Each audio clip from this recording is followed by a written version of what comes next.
Many people have commented that Milton's Satan, who is after all the bad guy, it's pretty clear he's the bad guy, he's the devil, is an extremely attractive and interesting character, that he fits the mode of epic hero very well. He's kind of one of the greatest epic heroes of all time. He feels in many ways like the hero of this poem.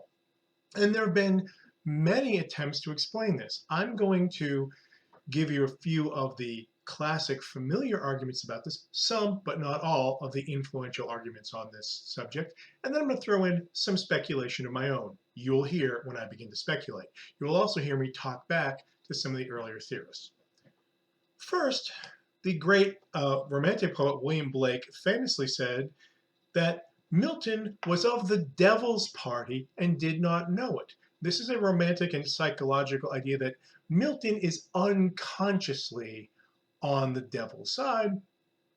Blake feels all true poets. He was a true poet and of the devil's party without knowing it. Okay, Blake, who you might know from Britlit too, Blake is a genius, but even geniuses say silly things sometimes. This is an argument that Milton doesn't know that his sympathies are with Satan. And Blake would further add, all good poets are on the devil's side, not on the side of order and the rules, etc. Maybe that's a very romantic idea. And many people still repeat that, but to believe in various ways. But to believe that, you have to ignore things that Satan himself says on the page in your reading. By book 4, Satan has made it very clear that he knows he's wrong. He knows he's wrong. He has that whole soliloquy, essentially. It's a long monologue, but in fact, at one point, Milton was thinking he would write a tragedy about Satan, a la like Shakespeare, and Satan would soliloquize, and that big speech seems to be from that original version of this project.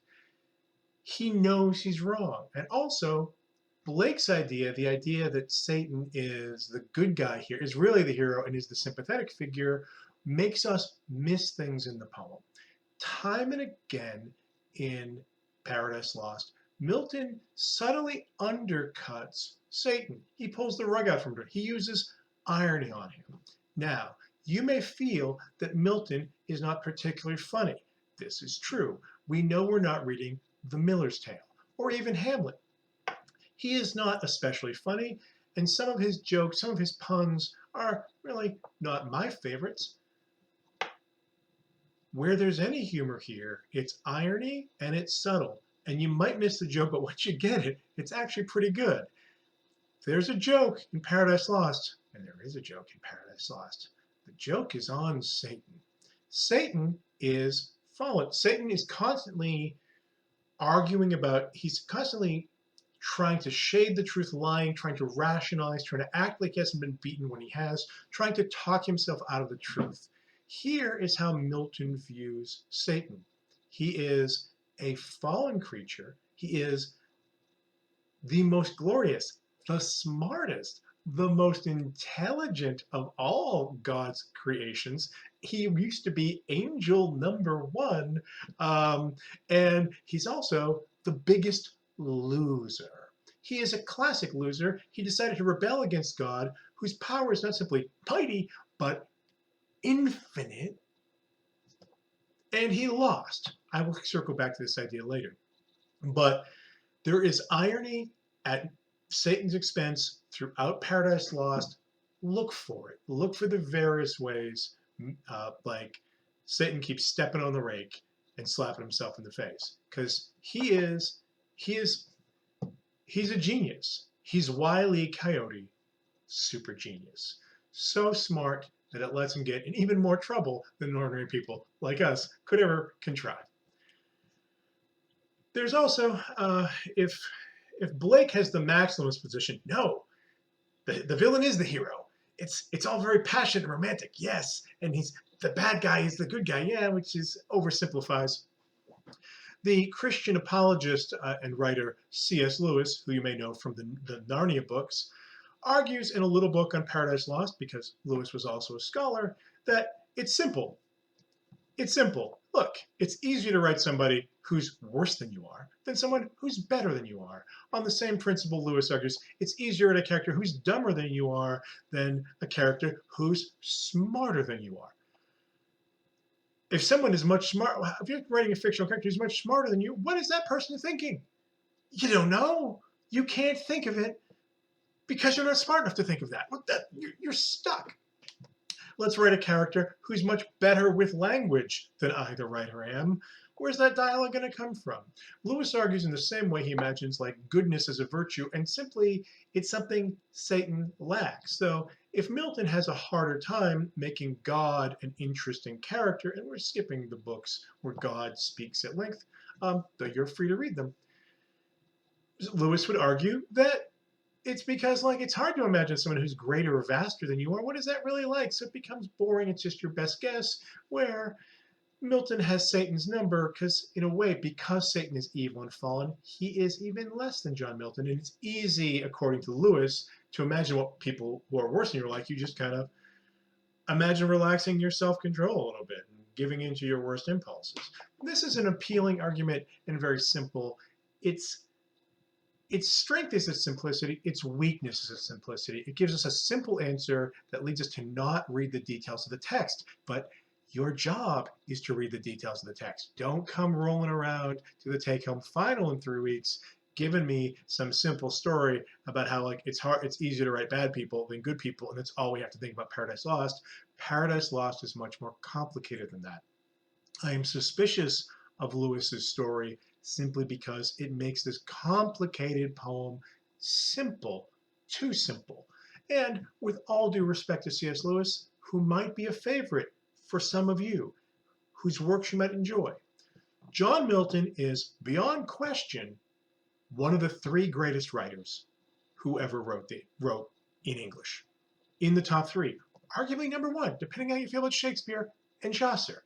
C.S. Lewis, God bless him, is not one of those 3 guys. So if Milton is playing a more complicated game than Lewis's explanation, well, yeah, they play in different leagues. There's another, and this is the last of the outside critics I'll talk about, the great living critic Stanley Fish has written a book called Surprised by Sin, a kind of reader response thing where he says, basically, he says not that Milton's of the devil's party and doesn't know it, that Milton is of the devil's party and considers us of the devil's party and does know it. That Milton has written for an audience whom he considers as sinful because Milton is a Calvinist who believes all of human nature is fundamentally corrupt. When did it become corrupt? Book 9 of this poem with the fruit. Everything after the fruit incident, human nature is fundamentally corrupt. And of course, Satan appeals to us. Satan appeals to us because we're bad. Fish presents a very sophisticated argument whereby he holds that Milton keeps kind of tricking us or seducing us into siding with the bad guy and then making us catch ourselves and realize, as in a mirror, how fallen and how corrupt we are. In this argument, we're supposed to feel the appeal of Satan because we're bad too, but we're supposed to want to grow out of that. That's complicated, and Fish does it better than I can. Fish takes an entire book to explain that. Let me add a few suggestions of my own. Like Fish, I would agree that one of the fundamental problems, or one of the fundamental issues, is that Milton views humankind as fallen and corrupt and fundamentally depraved and wicked, starting with the fall. So he believes everything after the fall is wrong, is limited, is broken in a way that only God's power can heal. This, of course, includes Satan. Satan is a model of human virtues. Satan possesses all the epic, heroic virtues that are good for mortal people on earth who are corrupt and dirty. You know what? You should follow Aeneas, Odysseus, Achilles, if you really want a short-term hero. These are good leaders to follow. They are good leaders, not morally, but they're effective. They have all these warlike virtues. They're heroic. So Satan, talking to his troops after defeat about how they won't accept defeat, how they will continue, they will be resolute, they will build their empire in hell. This is stirring. This resonates with us as something that inspires us. Okay, we will not accept defeat. We will fight back. And these are good ideas in human terms, but corrupt, but fallen. Even the good virtues are merely human virtues. Satan has all the virtues that any human being can aspire to and more. He lacks the virtues that only God can give you. Courage, cunning, persuasiveness. Satan has all of these in spades. He has tons of them. He has more than we could ever have because he used to be angel number one. Damn it. And then blew it. But they are all insufficient. I would argue that Milton is playing a complicated game with the epic form itself and with epic heroism, where Satan gets to embody a lot of those traditional virtues and heroic stances that our favorite heroes have had. He is like them. He is bigger than they. He is like, there's actually a point about like, yeah, Arthur, all the knights together, all your heroes, knights, all your warriors, all your epic heroes, put them together in one big jamboree, bring in the vengeance if you want. And Satan and his fallen angels will destroy all of them. They live on a different scale, an enormous scale. But they're still bad. Satan embodies all the virtues which are not in themselves always wicked, but are not morally sufficient. He is a warrior hero. This is not a poem about warrior heroes winning. He's not as good a warrior as God. God can be the best warrior if he wants to be. God can always win. And so Satan represents the fallen virtues that we are asked to move beyond, and he represents a kind of vision of epic heroic poetry that we are also asked to move beyond to a subtler and more spiritual form of epic. Again, if I sound like I'm advocating for Milton's religious position, I'm simply telling you what it is. I can't avoid it. It's his central goal. I also can't teach the Miller's Tale without telling you some dirty jokes, because without the dirty jokes, there is no Miller's Tale.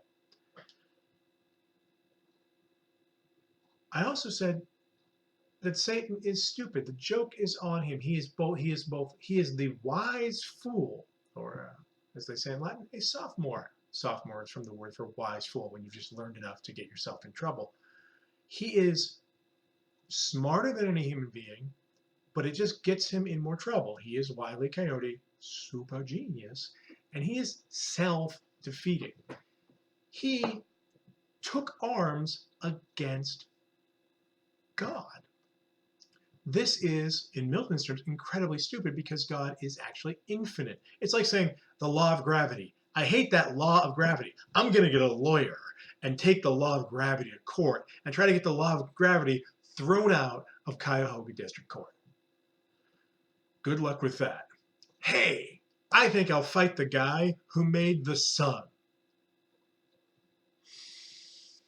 Oh, see, you had it coming. In fact, he knows he had it coming.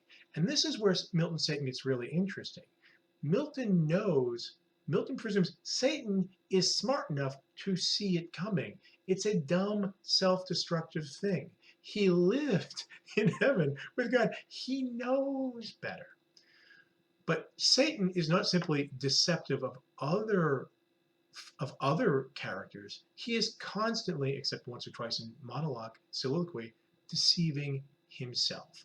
We meet him having been defeated, constantly talking himself out of acknowledging God's superiority. Who, but for thunder? Who knew he had that thunder? Who could have guessed? Satan says, as if this were a reason. It's like, who knew that God was actually more powerful than we were? You knew. He calls God, well, he who now is sovereign. He doesn't say God's sovereign. He's like, oh, who's in power now? There's a lot of talk about how we almost made it. What happened by power, luck, chance. They Satan and his lieutenants talk about their defeat fighting God and the loyal angels as if it could have gone another way because they're in denial. They are lying to themselves. Satan knows better. Satan, one of Satan's classic lies, is at one point he denies that God has made him, though in other places, including that soliloquy in Act 4, he admits he knows. He knows perfectly well God made him. But to the other demons, he says, I don't know that he made me. I woke up and he was there. I don't know if he made me. One of the virtues that Satan has, the human virtues, he is a wonderful rhetorician. He is a wonderful persuasive speaker, which is itself a virtue. It's a literary virtue for sure. You want your writing to be persuasive. He's the best writer and speaker. He's a better writer and speaker. He's the best writer and speaker Milton can imagine, and Milton's verbal imagination is immense. But he's using it for corrupt reasons, to trick himself, to fool others, to lie to people, to talk people into eating fruit that is bad for them and will cause them to die. Death, schmath. And he's constantly tricking himself. One last thing about Satan's psychology. Satan is always comparing himself to other people. We'll come back to this again. He looks at other people's happiness and glory as if it diminishes him. He is prideful. The center of Satan's sin, his rebellion, is pride. But he's also envious, that he feels himself happier or less happy depending on how other people feel, which moves his emotional life outside himself into other things. He sees something beautiful and he gets upset that it's not his. Other people are happy, he feels more miserable. He originally, Milton claims, rebelled in heaven because he heard there was going to be a son of God, like what? And he felt that was a demotion. He was as glorious as there's never going to be, but he didn't. He views himself in comparison to other people, and by comparison, rather than simply accepting his own place in the universe. Near the end of book 4, you see he's in a showdown with some loyal angels who simply say, you know, we're stronger. You know we're stronger, and you know that since you've fallen, you've gotten weaker. And if you don't know, look in the sky, and there's a constellation, a scale that Satan looks at. Satan is great at talking himself out of what he knows to be true, which only increases his misery. And he needs external sign. He instead of accepting the truth he already knows, he's about manipulating external signs, including language, to make things sound and seem differently than they really are. Instead of accepting, hey, I'm weaker than this person, I should not fight him, he needs to actually be shown a sign astrologically in the heavens that shows he is going to be beaten if he fights, and then he runs away. That's an enormously peculiar thing for the character, but also he's a type of a very human kind of self-deception. It's not that Milton's of the devil's party, it doesn't know it. It's that even the devil isn't on the devil's side. And he doesn't know it because he talks himself out of knowing